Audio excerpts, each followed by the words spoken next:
Siyakhuleka ke Ndlondlo ezinkulu, siyakhuleka emakhosini. Endla nasenzansi, eningizimu nemaphakathi. Umkhulu Gwabini ke lo, ikhehla lamakhehla, ikhehla elinye. Selifikile ke singaphakathi kanti le Indalo Media. If you are new to this channel, welcome, wamgelekile. Ngicela ukuthi ulike ke, usubscribe, ebese uyas-engage. Kule channel siya engageana. Our comment section is forever busy because abantu esi-interacta nabo la, abantu esikhulisanayo nabo ngokakamoya nokwasedlozini nokwangethonga. So ngicela ukuthi ke nenze njalo ngani kwethu nibe active kakhulu kule channel. Today's episode le ingithatha isikhathi ukuthi ngiphinde ngibuye nayo kahle hle. Ngicela ukuthi le episode siyithathe njengo part 2 we video I did recently. If uzophindela emumva emavideo nesengikwenzile ngasemo, in fact I'm going to attach i-link ku description section so that uzokwazi uqala ubuke le video mawungakayibuki ebese uzobuka le ukuze le yenze sense kakhulu. Uma ngabe uzoqala ngale ungakayibuki leya uzungacisha usale kancane. So ngicela ukuthi nje basilandela le channel nibe nesineke zingane zakwethu ukuze nikwazi ukungizwa kahle ukuthi mangabe ngikhuluma izinto ngichaza izinto ngizichaza from iposition yokwazi ngoba zonke izinto engiyikhuluma la zicutshungiwe. Ngiqale ngahlala phansi nabantu abamkantshubovu sayitesta sasidebate ngaconsulta base sebeyanginikeza ke imvumo yokuthi ngingakhuluma ngisuke la ngigcine la. So le episode namhlanje ngani zakwethu sizokhuluma la njengoba sengishilo ukuthi nje this is a follow up video from upart 1 engeke ngawenza okhona la ilink yakhona ku description section. Ngike ngakhuluma kakhulu ngobungozi bomoya womndiki. Abantu bathinteka abantu kakhulu kuleyo video. Ngikhuluma ngiveza ukuthi umoya womndiki kunalesi sigaba somndiki esingalawuleki esiqhatha, it's either siqhatha nejele or sikwenze ukhiphe umphefumulo wabanye abantu kanti ngenhloso noma ngephutha, kepha kusuke kuvuke lolo hlobo lomndiki ngaleso sikhathi. Kwesinye isikhathi sikunikeze kokubili ijele nokubulala. Umndiki kuphela umoya unamandla okwenza leyo nto ngani zakwethu. So sikhulumile ke kwi-comment section abantu be-engage bezama uku-interrogate ukuthi umkhulu Gwabini uyisho ngaliphi leyo nto. Sengibone kunesidingo ke based on the nature of questions I was getting kwi-comment section. So I've decided to make another video ukuze siqhubeke sinabe nalelo khunjana nalesa subject. Ngangikhulume kakhulu ngani ngomndiki ngale ngithi umndiki uyadikana umoya wakhona egcineni kosuku noma ngabe usukudikile ubona ukwenzisa lamaphutha lawa amabili ukukhipha umphefumulo ukufaka ejele. Umndiki ngoba la ilamakhehla lawa uzokhumbula esikhathini sasendulo ayebulala amakhehla. Sina siphuma ku-history yezimpi. Lento yinkabi nokubulalani into yakudala yasendulo. Sekushintsha i-terminology nje manje nanokuthi phela sekuyaye ukukhokhelwane. Emandulo kwakubulawana nje. Amakhehla ayeyibanga intombi kuphuma isidumbu. Kubangwa nje intombi kuphuma isidumbu. Amakhehla ayelwa kube khona impi yeyigodigodi. Ngaze ngakhuluma kule video ngathi mina ingale period ye feudalism la kwakukhona uthuthuva nje olukhulu ilo kunjani iminyaka eminingi thina sizwe sabantu abamnyama sispende silwa sisezimpini sifuduka sidingiswa. So leyo moya leyo makhehla ke ahamba ngalezo ikhathi ayekade njani eyamabutho elwa ewukhipha umphefumulo aphinde adingiswe. Kwakuyindlela yokuboshwa aqala ukudingiswa ugxoshwa uyiswe kuphi ezweni ongalazi uhambe uyoqala impilo elsewhere, far away from ilokhunjani umndeni wakho, far away from indawo ofamiliar nayo, far away from ngenhloso yokuthi babekuhluphekisa. So manje esikhathini samanje indlela abakuhluphekisa ngayo sekukuthi bakuthathe bakufake kuphi ejele, ngoba ayisekho le practice okanye le culture yokudingiswa. Uma ngabe umuntu onile enza amacala amakhulu, seke kusetshenziswe leyo nto ke. Ingakho ke lo moya womndiki ngithi mina iwona moya okwazi ukuthi ukufake ejele, iwona moya futhi okwazi ukuthi ukukhiphisa umphefumulo womunye umuntu. Yileyo moya nje kuphela suke kwengamele. Kukhona izinto leyo moya mangabe ingahlalisekile, ingahlanjululiwe kuwena, kanti kuyiyona ebusa kakhulu kuwena, ngoba kunezigaba zalindiki. Ngizokuchaza as ivideo iqhubeka. Kunalesi sigaba esikwenza ukuthi wenze izinto nje ezinganakekile, kodwa uyithuka usejele. Ube nobudedengu nje obuncane nje uyithuka usejele. Ube nobudedengu obuncane nje uyithuka njani usukhipha umphefumulo womuntu. Kube nobudedengu isiphithiphisana nje esincane uzithule sewenza icala elikhulu lokukhipha umphefumulo. Kusuke kuumoya womndiki ngaleso sikhathi osuke uvuke kakhulu phezulu kwakho, ebese wenze njani uthatha impilo, because iyona nto oyazi kakhulu ukuthatha umphefumulo, ukukhipha umphefumulo leyo moya. So nganza kwethu namhlanje ke, in order to offer a more concrete argument, a more concrete, a more precise explanation and discussion around umndiki, indlela engizochaza ngayo kuzofanele ngenze lento ethi I now have to compare and contrast imoya emibili in order for you lapha ekhaya as a consumer of this content, in order for you to understand the difference between umndiki nomndawo. Asiqaleni ke manje. Umndawo ke ngani zakwethu, umndawo iwona moya kuphela okwazi ukupha impilo, iwona moya kuphela okwazi ukuqalisa impilo kabusha. Mkhulu Gwabini uthini ke manje? Khehla lamakhehla ukhuluma into ejule kanje. Umndawo phela nganza ukuthi nizokhumbula uma sikhuluma ngomndawo sikhuluma ngomoya onjani, owenganyelwe ikakhulukazi ngokusaketshezi, ngokusamanzi.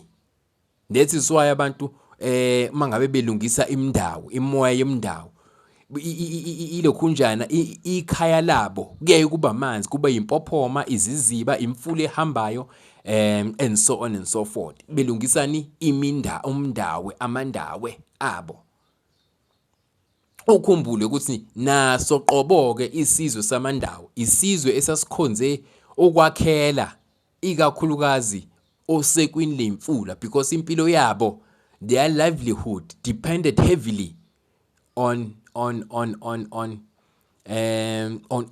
eduze kwemifula. Babekwazi ukuthi batshale lapho, babekwazi ukuthi yonke imithi yokulapha izifo ababeba nazo ngaleso sikhathi sasendulo iyayimila eduze kuphela kosekwini lemfula, ngaphansi emanzini. That is why isizwe samandawo kwakuyisizwe sasakhe esasijwayele kakhulu ukuthi mangabe kuthiwa siyafuduka siyakha siyokwakhela kuphi, endaweni eseduze namanzi, kungabe impophoma, umfula ohamba, indawo nje abakhela kuzona ilezo. Ngalezi izathu engiqeda kuyibala ukuthi konke ukuphila kwabo kwakusuka kuphi, kwakusuka kwi-relationship abanayo, kwakusuka kuxhumana abanako namanzi, isizwe samandawo. So umndawo ke nganza kwethu iwona moya okwazi ukwenza abantu athi umuntu uzithwele, azithwala umuntu wesifazane kuze kufike isikhathi sokuthi wenze njani, uyadeliver, uyabeletha umntwana. Kungaba umntwana womfana, umntwana wentombazane, kungaba amawele ngokwahlukahlukana kwabo. Kepha umoya responsible ukuqala impilo umoya womndawo, ebese ukuthi umoya responsible ukend impilo umoya womndiki. Cela ukuphinde ngisho le nganza kwethu because le ijule kakhulu. Umoya oletha impilo emhlabeni umoya womndawe. Ebese kuthi umoya othatha impilo emhlabeni oqeda impilo, oterminate impilo emhlabeni umoya womndiki.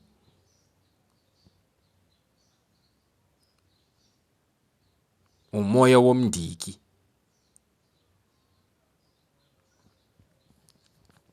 Ngiyabezwa abanye bayasho manje ukuthi hayi ikhehla lamakhehla oyithatha lento wayibeka kwelinye izinga esingakaze sizwe ixoxwa ngayo. Njengoba ngishiwo nganza kwesinto esiyikhuluma la izinto ezijule kakhulu ezaziwa ikakhulukazi labantu abathwase ngokwemfihlakalo. Yiloko esikubiza ngani nge-self initiation, ukuthwasa ngamaphupho, ngemizwa, ngemicabango nangelokhunjana nangezenzo. I-self initiation leyo. So mina as a self initiate impilo yami kuleminyaka engikuyona seloke ngazalwa ngiyithwasa.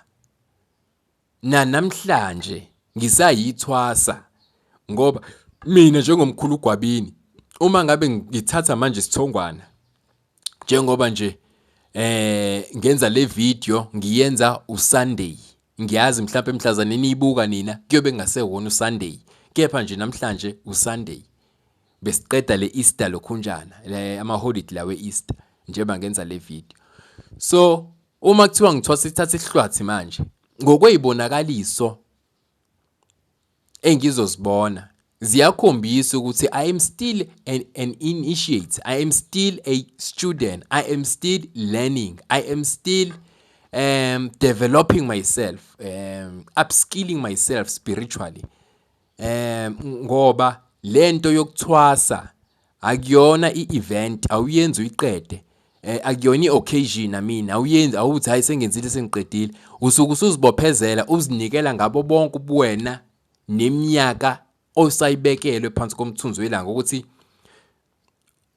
all my natural years engize ngawo lemhlabeni I am devoting myself to work for ithonga, to work for idlozi, to work for abangasekho basekhaya abadala, to work for ilokhunjana yasekhaya, umsamo wasekhaya. Intwaso ke leyo. Iyona ntwaso ke makhulunyanga intwaso ke leyo. Intwaso akukona ukuthi uzoya kumlapho wendabuko uthi emkhulu Gwabini ngiphelele umsebenzi, mkhulu Gwabini ngilahlekelwe imali, mkhulu Gwabini khona imali zami ezibophekile, ebese umkhulu Gwabini thwasa. Akuzona izathu zokuthwasa lezo nganza kwethu. Hey mkhulu Gwabini umlokhunjana umshado wami uyachitheka, mkhulu Gwabini angikwazi ukuthola izingane, I can't conceive, so sekubeka umshado wami engcupheni lokho. Ebese umkhulu Gwabini thwasa. Akwenziwa kanjalo nganza kwethu. Akuzona izathu zokuthwasa zokuthwasa lezo. Sengikwenzile ke ama video maningi la engiveza khona ukuthi onjani umuntu othwasayo. Ngicela niqhubeke nje uniwafuna amanye ama video ekhehla lamakhehla. Like and subscribe and comment kuwona. So back to today's topic ke. Umndawe uqala umoya kuphela okwazi ukuletha impilo emhlabeni. Umoya kuphela okwazi ukuletha impilo, whilst umndiki iwona moya kuphela othatha impilo emhlabeni. Othatha impilo kuphela emhlabeni. Ngishilo ngathi izinto eziningi zomuntu, usiko oluningi makuthiwa umuntu wenza umndawo, ulungisa umndawo. Lonke lelo siko isikole sakhona isemanzini. So amanzi ke siyawazi. Mawafunda nje o natural science no biology. Uyawazi ukuthi amanzi isidodo esiphuma emntwini wesilisa etshala imbewu esibelethweni somuntu wesifazane sisuke siwuketshezi, kusuke kwamanzi. Kusuke kwamanzi. And then kwenzeke leyo chemical reaction mangabe sekufika isidodo esibelethweni kuthinteke iqanda. Kwenzeke le process ekufanele yenzeke. Ebese impilo iyaqala. Iqalela kuphi impilo na? Esibelethweni. Esibelethweni kunani na? Kunamanzi. Umndawe loyo. Esibelethweni kunamanzi. umndawe loyo. Umntwana ahlale kuleyo cushion kulolo ketshezi aphile, iqale impilo lapho. Iqale impilo lapho. Lama lokhunjana ukudla esikudlayo okutshaliwe kusuke kuchelelwe okwenelwe ngamanzi ukuze egcineni sibe nani ne-finished products esiyibiza ngokudla, esiyibiza nge-fruits, esiyibiza ngama-vegetable, esikubiza ngalokya imifino, ngalokya. Yini eletha leyo nto? Amanzi.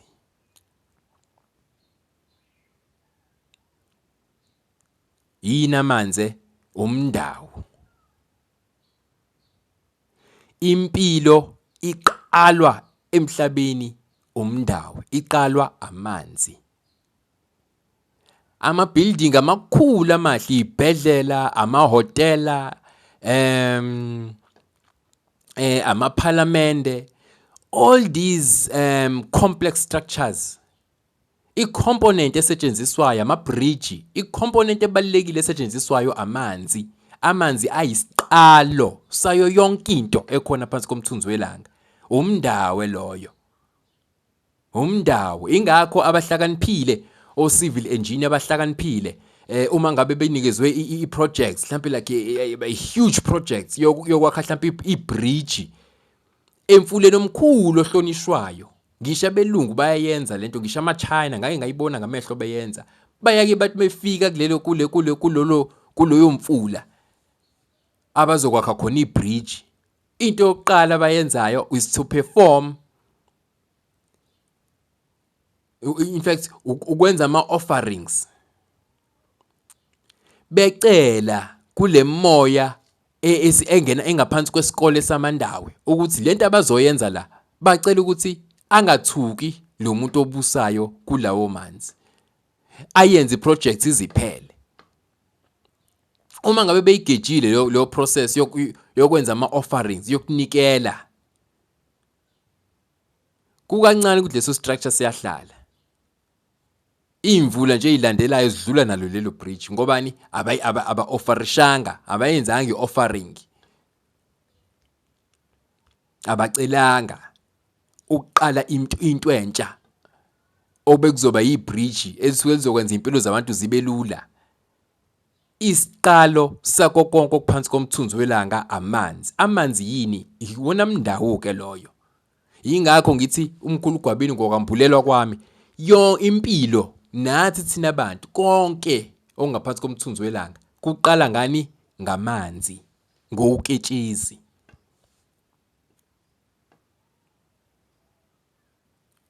Angithi umuntu wesifazane mangabe eseyithwele seyiphelile izinyanga eziwu9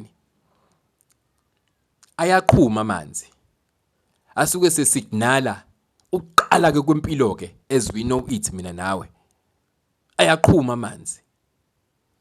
Aqhume kuqala akwamkele empilweni, ebese umntwana yenjani eyafika emhlabeni, ebese umntwana ezinjani eyafika emhlabeni, ehamba nawo lowo makhehla nezalukwazi, ehamba nezingane zakubo zakokwabo. Ebese yenza njani impilo? Ebese sesithini thina ifikile indodana yasekhaya, ifikile indodakazi ekhaya. Ubuyile umkhulu usibanibani, ubuyile ugogo usibanibani. Umndawe iwona moya kuphela oqala impilo, kanti umndiki iwona moya kuphela oyiqedayo impilo, oyithathayo impilo. So ngithe ukuthi ngeke ngiyenze le episode kanza kwethu because abantu esengi-interacte nabo, abantu abafikayo kakhehla lamakhehla, nabantu abakhomentayo kuma video ethu kwi-comment section, babuye kube ngibona kukhona i-confusion ebakhona ekutheni ba-understande ukuhluka kwale mimoya, umndiki nomndawo. Ingakho ke ngenze le video because bengifuna ukuthi I wanted to school you especially about the differences between umndawe nomndiki. Asikise umndawe nomndiki. Imoya ehlukile leyo. Iyona moya ephahle impilo yomuntu. Ingakho nomuntu makabezalwa ephahlwe ileyo moya, umndawe, umndiki, amanono.